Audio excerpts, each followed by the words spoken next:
This is the Female Founder Show with host and entrepreneur Bridget Fitzpatrick, exclusively on ASBN. Hello, everyone, and welcome to the Female Founder Show. I'm Bridget Fitzpatrick. The Female Founder Show is dedicated to empowering female entrepreneurs across North America with inspiring stories from some of the most incredible female founders of successful companies. Through these stories, we aim to inspire, motivate, and educate aspiring entrepreneurs just like you. We believe in the power of sharing knowledge, creating a supportive community, and breaking down barriers that have held women back for quite some time. Today's guest is a proven disruptor in an industry that has been, well, pretty boring.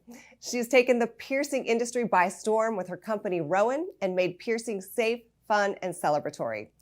Louisa Schneider is the founder and CEO of Rowan. Louisa, thank you so much for joining us today. Thank you so much for having me. Yeah, we'll just jump right in here. And can you share with us the inspiration behind starting Rowan and what motivated you to become an entrepreneur? Yes, I'd love to. My daughter is 8.5. And when she was born, I was working in a hedge fund at the time. And we were studying malls. And we were studying all the stores that are in malls and looking at them. And I was amazed that the store that I had gotten pierced at when I was 12 was still really the only place to go. And it looked very similar to how it looked a very long time ago. I won't tell you how long. I got my ears pierced. And unfortunately, after I got my ears pierced, I had to have them surgically sewn back up and had a couple of things happen that weren't ideal. And I think if the experience had been a little different, I would have had a better outcome. So I was looking for something safe for Fiona, and our pediatrician doesn't pierce ears, and there weren't any doctors locally that did. And most of them said, yeah, you might just need to go to a mall or a jewelry store or a tattoo parlor. And I'd heard some good things about tattoo parlors, but the one near us was really rough, and I just wasn't comfortable taking my little girl in there. And so I started doing research on it, and my whole family are doctors and nurses.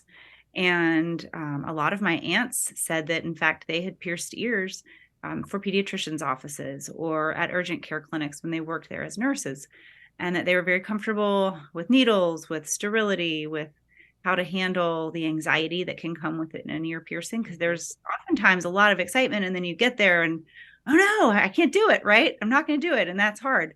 And so I just really spent several years researching it and started to bootstrap the business out of my attic. So I had 2 friends that were nurses, and they wanted to learn how to get trained to pierce ears. So we did that. We did a lot of research. They got trained to pierce ears. I bought all of the supplies.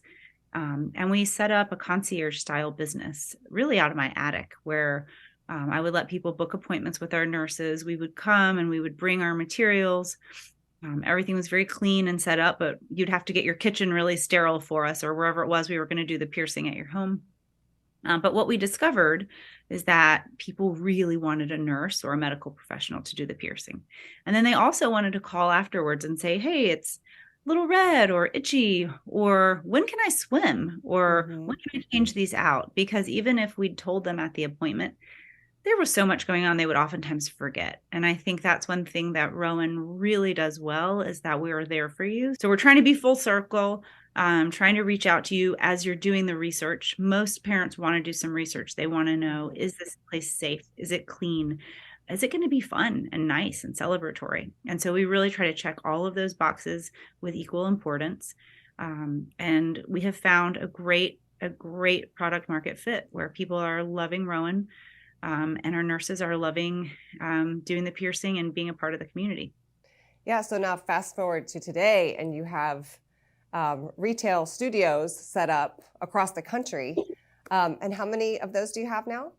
So we have about 30 studios across the country. We are getting ready to open in the Tribune Tower on Michigan Avenue, which is like a dream come true to me. Growing up, I just wanted to go to the American Girl store in Michigan Avenue in Chicago. We are in New York City on the Upper East Side. We're in Atlanta. We're at Krog Market and at Avalon in Alpharetta. And we're growing. There's a lot of demand for what we do. And so anywhere that we can find a high density of families with children, college areas, interestingly, lots of moms and grandmothers are getting pierced again for a second or third time with their daughter or son when they're getting pierced for the first time. That's something that we really love, is seeing that multi-generational piece.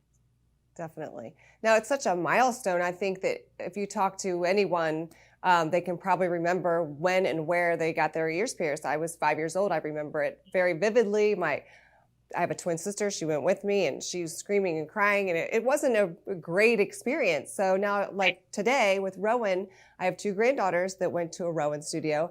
They had the best time. They came out of there like they just had a party and, went for ice cream, and it was so fun. And the experience was so much different than it was so many years ago. So kudos to you for making this milestone for so many an enjoyable experience.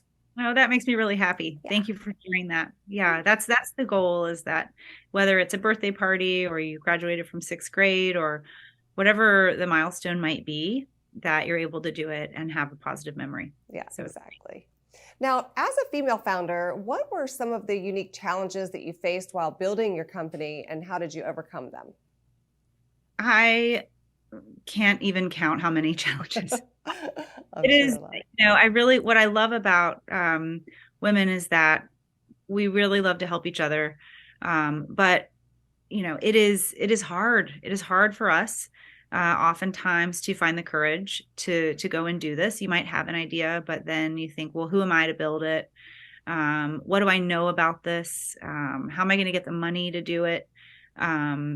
Are people going to believe in me enough to do this? So all of those questions certainly were a part of it. I think I just could not stop thinking about the idea. And I was pretty mad, actually, at the fact that there was nowhere for me to take my daughter. I was frustrated. I thought, wow, if I really did feel, I have 2 older sons, and I felt like, wow, if this were something that the boys were going to do, I think there would already be a better option for them. And so it's really my husband that pushed me a little, and he said, you have got to stop talking about this and do something. And so challenges were definitely, once I knew that there was a product market fit, meaning once I knew people wanted nurses to pierce ears, they wanted a medical professional, then it was, all right, well, how do I scale this? How do I raise money? And that part was so different than building the business, because you have to build a presentation and then go and speak to investors and take a lot of rejection. So, when there's a great opportunity, you just have to believe in it, right? Because people are going to tell you no. And actually what you have to realize is that's a good thing. That's why the opportunity is there for you. Because if everyone saw it as such a great idea, someone else would have already done it. Right. And I think the general consensus initially was that it wasn't a big enough area to build a business in, that you only get pierced once. So why would I invest in you if you're just going to pierce people and never see them again? What we find is that we see our customers very often, very frequently. They come back in to get checked out. They come back in to buy our latest new styles that we've just dropped. They come back in to get their ears styled, maybe get another piercing. So we actually have a lot of repeat purchase. But that's something we had to prove out. So the fundraising piece, ultimately, our largest investor was a woman. And, I think that is a challenge because there are so few women in venture capital and in finance. But they're strong and the numbers are growing. And so I would just encourage anyone who's thinking about this to start talking to people. Okay. Yeah, great advice, because my next question was going to be, so those women that are looking to raise capital, what would be the advice that you would give to them? And so just start. So there are so many, even if you go into Instagram and look up female founders or any of these, you can search. There are so many organizations now. There's Chief, tons of them that have been created to build women up. And you can start, there are grants that are available for female-owned and minority-owned businesses. These are things that you shouldn't hesitate to apply for. and to research but it's really getting in front of people, talking to them and asking them, okay, understood that this might not be an idea that you're able to back or that you're able to invest, but is there a name of anyone else that you can give me or a contact of anyone else that you know who might be interested, right? So you kind of want to take any conversation that you have and lead to something else. And it's about not hearing the word no, but hearing what's the opportunity that this conversation is going to provide, right? Because I learned a lot. As soon as I could get over the ego of they didn't want to invest right away, then it was, wow, what are they telling me? How can I change the way I'm approaching this to make it more interesting or to answer any of their concerns? So yeah, that's great advice. And also get the feedback as to why the no. What can you do to improve the next time you go in front of somebody, or maybe you're in front of the wrong type of funder, or yes. that kind of thing. So great advice. Thank you for sharing that. Now, Rowan has achieved significant success under your leadership. What strategies or approaches do you believe have been pivotal to your company's growth? I think remaining open and willing to change is probably the most important thing that you can do as a founder.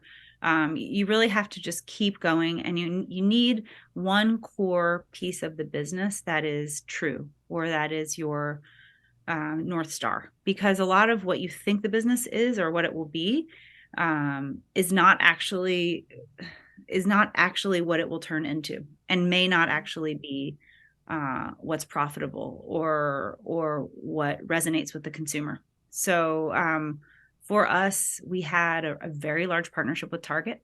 So we were in hundreds of Target locations. And for so many entrepreneurs, myself included, hearing that Target wanted us, for me, was the panacea. We had made it. And ultimately, the partnership at the size that we were and at the size that Target is proved to be challenging. And we were not in a place to be able to really support that business without a lot more support from them at the time.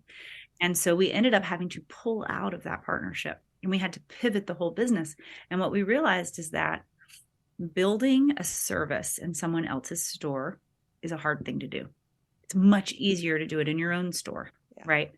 And so we started building our own stores, and they worked, and our employees were happier, and our customers appreciated our brand in a way that they really couldn't when they were in someone else's store. And so we love Target. And I think one of the things I'm most proud of is how you navigate through difficult relationships or difficult periods in a relationship, especially with another party, to make sure that you maintain positivity and just talk about not necessarily the emotions at stake, but the business part of that conversation. And so I think they really understood. They loved having piercing. We loved being there, but ultimately, if the bottom line wasn't what we needed it to be, then we would table it and come back later. And so the door is open. The conversation is still one that exists. But I think being able to navigate through change that you aren't anticipating and still have that North Star. And the North Star for me has always been my daughter. So it's always, how would I want her piercing experience to be? Is this environment the way that I would imagine it for her? Would I be proud for her to have this experience? And if that is a yes, then I feel great about what we're doing. That's great. I love that. So I've heard you speak on company culture before. How have you built a supportive and inclusive company culture at Rowan that encourages diversity and empowers women in the workplace? It's a really great question. This is something where I think just organically, a lot of women have gravitated towards our concept because they have a piercing memory. Yeah. So we're fortunate in that way that diversity of an employment base has sought us as a concept. So that has been something where it's been very easy to find a wonderful team that is diverse, who's come to us and who's wanted to support and build the concept into the business that it is. I think that, while I had the idea for the business and have done a lot of the initial blood, sweat, and tears of getting the business started, ultimately, my view is that it's very much a team effort. And there have been critical people along the way who have helped us get from one juncture to the next juncture. And then maybe they've decided to go on and pursue another role somewhere else. But I'm always extremely grateful to them, because you can't get from A to B without the journey. And then you are at the next phase of the business. And that's a big part of building a business, because you're literally forging something out of nothing. It's really hard to do. We're at a place now where we know what we do, and we do it really, really well. I think we do it better than anyone in the world. And we have an incredible team who knows how to hire and train. Training is a huge part of what we do. We have built a medical board. No other piercing company has a medical board of including the leading ear surgeon in the world. Oh, So wow. these are things that take years to do. And so I think, one of the things that is critical is to have a great leadership team around people. And so that's something that in the past year, we've spent a lot of work on, and very recently have brought on a new EVP of people. And she is a rock star, and her vision really aligns with the vision of the company. And so, very much a strong communicator, and encouraging upstream and downstream feedback so that you can get better, right? So important. So important. Now, we talked about funding a little bit earlier. Many aspiring female entrepreneurs face obstacles such as limited access to capital or lack of representation. What advice would you give to women who are looking to start their own business to help them overcome these challenges? Folks that are looking to invest are eagerly seeking out great ideas and great founders, but they don't necessarily have a way of finding you. And so again, it is how do I get in front of them? And then when I do get 5 minutes of their time, how do I very quickly get to what's most important, which is I have a very important idea. I have a big idea that can scale to be a very meaningful business, and I can do it in a way that's profitable.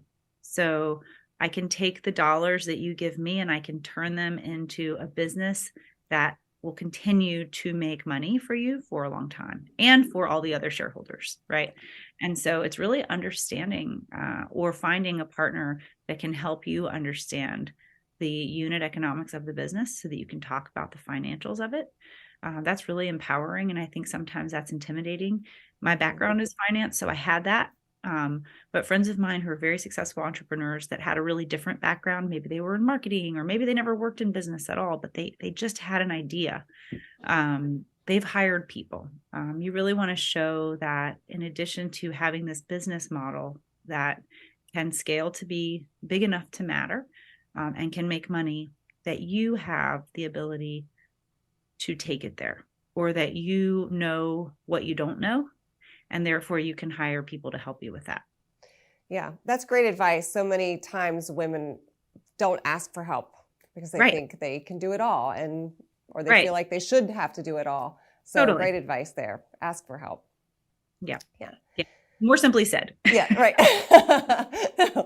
So you have a beautiful family and a successful company. How do you find the harmony between the two? I laugh a little because it comes in fits and starts. So there are weeks when I have to lean into the business more than family, and that's really, really hard. So, nothing like this comes without a lot of sacrifice. Yeah. So I've had to not be with my kids at times when I want to be, right? And I've also had to miss business meetings or decision time at work, and trust my team to do that so that I could be there for my kids or my husband. And so a lot of it is getting to a place of understanding that imperfection is okay. I'm going to be far from perfect. That's all right. I'm going to do my best. I will say it's been amazing. My daughter and her friends have drafted out this dog walking business plan. And she and her friends have taken a lot of inspiration from the work that I've done. And I love that because, while I wasn't there for the award ceremony this year because I was traveling, I do think that what I'm doing is giving her and her friends the belief that they can do whatever they want. And that's awesome. So, but it's, asking for help, having people lean in and help, even asking your kids for help, right? Like they need to start to learn how to do their own laundry and put it away. Maybe it's a year or two earlier than they might have otherwise. But these are things that I think every mom and dad work through. Yeah. We often overlook the things that we're teaching our children when we're not there. So that's important that you realize that. And I think so many mothers, that are business owners should realize that we might not be there, but we're teaching them something. We're teaching them a life skill that's so important, and watching and being that inspiration that they need is huge. Yeah. So many of my friends growing up and in the town where we live, I really wanted to live in a town where a lot of moms worked. And so we live very close to New York City. It's a very short commute. And, it's not an anomaly to be a working mom. And for so many people, it's not a choice. And so I think that's really important to keep in mind as well. So Rowan has undoubtedly made an impact in its industry. What is your long-term vision for the company, and what do you hope to achieve in the next 5 years?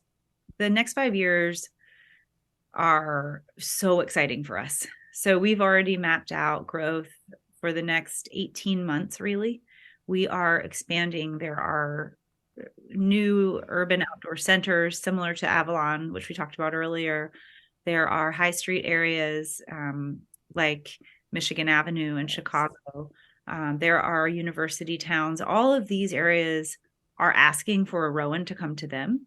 And what we've found is that, the healthcare industry is one that, I'm very hopeful. I was at a conference this week that JP Morgan hosted, and there's so much innovation happening in healthcare. And I hope that it's going to improve the experience for many of our healthcare workers. But at that offset of COVID, almost a quarter of nurses have left the hospital setting. And what we have found is that we're creating a really positive, happy place for them to work where they're very well compensated. And the goal for Rowan is to continue to lean into that and continue to make that experience for them excellent so that they really want to work with us.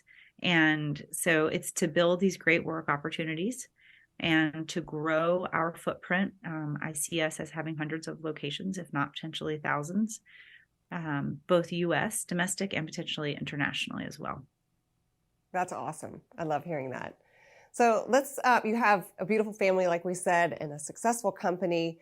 What do you do for yourself that you feel helps you manage all of this craziness? The good craziness. Yeah, friends are huge. You need to invest in your whoever that core group of your friends is. People that can make you laugh. A sense of humor is huge. Yeah. And I really enjoy doing yoga. So that's one of my favorite things to do, getting out and moving and working through something on my yoga mat. And then I can come into the office and really feel like I can just be there 100%. And I've worked through anything that might be challenging me. Maybe it's, my son didn't want to go to tutoring, or, something happened with, my spouse's work and he's frustrated. These things happen, but they're happening alongside work. And you really want to I like to work out in the mornings and then show up to work with a clean slate so that everyone who's coming in can kind of have that presence from me. And yeah, I think also is just trying to get together with friends when I can. And, that's what I try to do. Yeah. Reading a little bit too, but that happens late at night. You're right. Love the yoga routine and then getting with friends. Great advice. So much great advice today. Thank you so much for sitting down with us for a little bit and helping our audience understand that they're not alone in this entrepreneurship world. So we really appreciate your time. And I'd love to maybe have a follow-up with you at some point to see how things are going. I'd love that. Anytime. Thank you. Thank you. This is the Female Founder Show with host and entrepreneur Bridget Fitzpatrick, exclusively on ASBN. If you're a female founder and would like to help other female founders with your inspiring story, we would love to hear from you.